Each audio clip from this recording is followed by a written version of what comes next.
So what should you bring to a gravel race? Here are my top 5 things. Obviously, you need the basics, the bicycle, the stretchy pants, the shoes. That's not what we're talking about here. I'm talking about the top 5 things you need to bring in addition to your normal gear.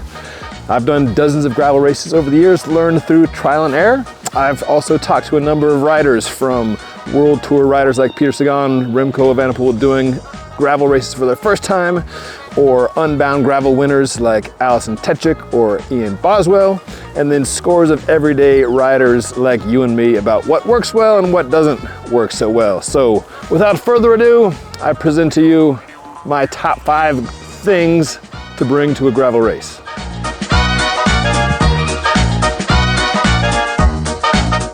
Thing number 5, a hydration pack. I used the original Camelback Chase vest for a couple years, including a couple stints at Unbound Gravel 200. Works very well. It's got too many pockets, in my humble opinion. The newer version is slimmed down a bit, still has probably more than you need, or more than I feel that you need on the front end of the thing. And my beef with the Camelback is that the bladder is difficult to clean. You can never get everything out of there or the thing dry. Still works very well and is a good option. My new favorite, however, is this USWE, USWE, the Swedish pack, which is a single pop-off button, and all it is a hydration pack, a hydro pack with a bladder and straps to hold it on. So I like this guy for the simplicity. Do I use a Camelback or a USWE pack at every event? No. And at a lot of events, I don't recommend using it. However, I recommend always bringing it to the start of the thing, and then you can assess whether or not you want to be taking a pack with you. Most of these events have well-stocked stops, and you're paying good money for them. Might as well stop. On the other hand, if you're trying to go for a good time on the clock, not just a good party time, then keeping going is usually faster than stopping. So for instance, Unbound Gravel this year, I did the 100. I had 2 big bottles and a pack. I ended up flatting partway through and chased and was getting close to the front group when I came through the aid station where I had supplies.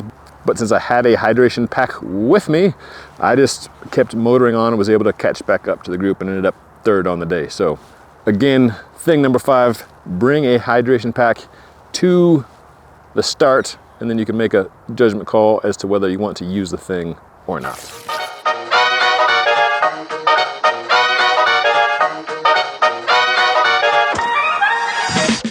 Thing number 4 to bring to a gravel race, CO2 breaker and a CO2 or 2 or 3. This may be something you use every day. I recommend having a pump with you, but bringing CO2s for quick fills so you can top off your tires if and when you get a puncture.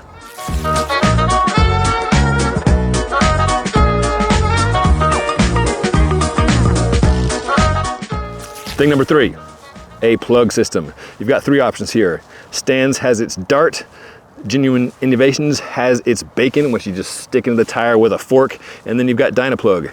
I'm a Dynaplug guy, and I particularly like the Racer model, this 2-headed thing, where you can put in either the smaller, arrow-tipped ones, bigger plug, and then when you get a hole, you just stick the thing in your tire, pop it off, top off your tire with some CO2, and off you go. There's all sorts of different configurations for these tools. There's a little egg, there's a bar end system. Pacific Northwest now has a little tool that has a Dynaplug on it, but again, I like this thing because it is quick and easy, and I can stick it in one of my back bib pockets. I know some of the fast kids like the Genuine Innovation strips because it's a smaller, more malleable thing. I don't like that because it requires a tool, and then there's no convenient way to carry it. So you see a lot of racers, whether it's Keegan Swinson or Alexi Vermeulen, taping the bacon strips and the tool to the front of their bike. this to me is a much tidier solution.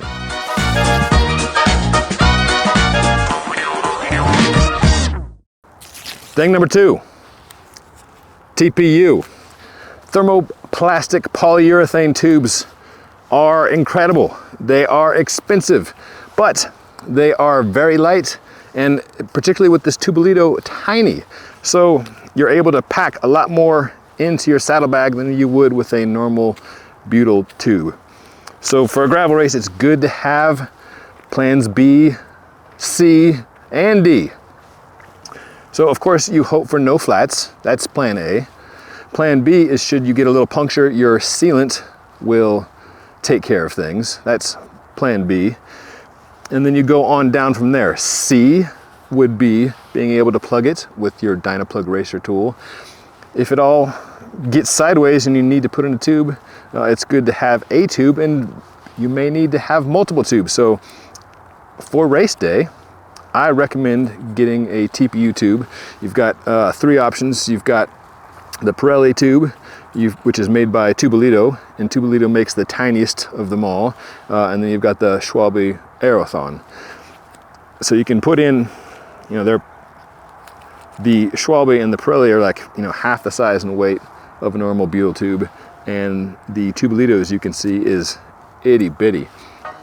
So these are great options to have, so you can just carry more backups that hopefully, Murphy's Law is in effect and you will not need them.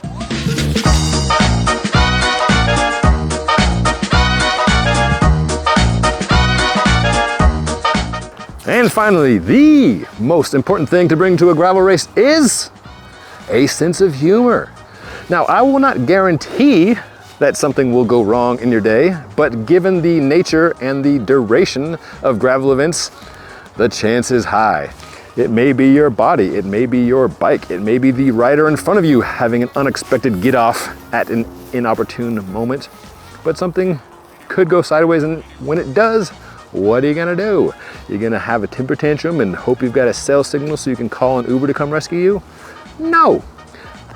Being prepared for gravel is a big part of a successful day. In addition to setting up your bike and gear, I suggest you prepare your head so that when something happens, you're able to laugh it off, reset, and get going again. So those are my top 5 things to bring to a gravel race. What are some of yours? Let me know in the comments below. Since I've started this YouTube channel, I've very much enjoyed the comments and the conversation about these events, and I'm looking forward to carrying this conversation on down below. I'm Ben Delaney, and I thank you for watching. Hey! Riding bikes with Ben Delaney! Whoa! Go like and subscribe his YouTube channel. It's usually what comes next.